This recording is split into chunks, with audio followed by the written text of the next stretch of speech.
let's talk procrastination.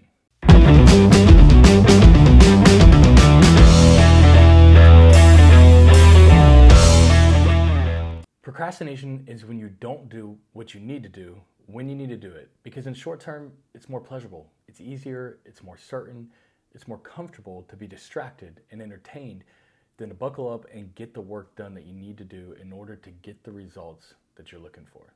So here are a few things that have helped me to hack my mind so that I can get more things done and stop procrastinating, even with all the distractions that life currently throws at us.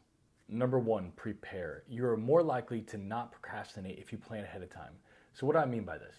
When you have something you want to accomplish, I want you to write down all the steps that will take in order to accomplish that outcome. If you plan this way and you put yourself on a schedule, down to the very time that you'll do it, you're less likely to procrastinate and you're more likely to stay productive.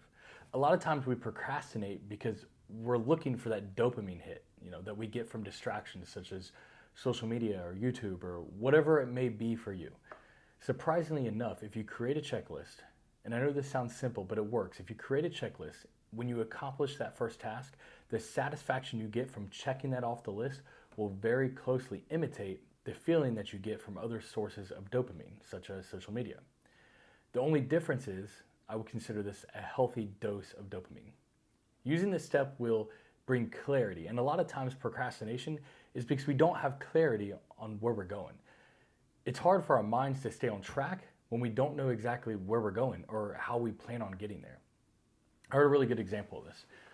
I'm sure you've done a puzzle before. If you think about when you're putting that puzzle together, in the beginning you move slow and you're trying to find all the corners, you're trying to find out what the picture is even about. However, when you get about 80% or so done of the puzzle, you can really get clarity on what the picture really is. And you begin to speed up because things become more clear to you and you can see what you're trying to accomplish. Step number two, I want you to speak it. Affirm with other people who are like-minded what you're trying to accomplish and what you plan on doing to make it happen. You can find the perfect example of this in the gym. If you go to the gym, I often go to the gym by myself and I'll get a good workout in. However, if I go with someone else who is as driven as I am and they also want to get a good workout in, we will unknowingly push each other without even meaning to do it. Oftentimes there may be ego involved, but with that aside, it's been proven that when you socialize what you're doing and you tell people what you plan on doing, you will accomplish more. When you tell others what you plan on doing, it puts a very real timeline in your mind. And your word is on the line here. So if you do not do what you say you will do, then your word is at stake. Lastly, I want you to take away this thought that you're a procrastinator. You're not. Procrastination is a habit. It's not who you are. If procrastination is a habit, then it can be broken like any other habit. Truth is, these steps are powerful and they will work for you if you implement them. But the number one way to break any habit, and especially right now we're talking about the habit of procrastination, is to put in the work. Be disciplined to do the work that needs to be done. Just like any other habit, it will be hard at first. It will be absolutely brutal. But eventually, it will get easier. And you will eventually find yourself being more productive, crushing your goals, and doing it in record timing.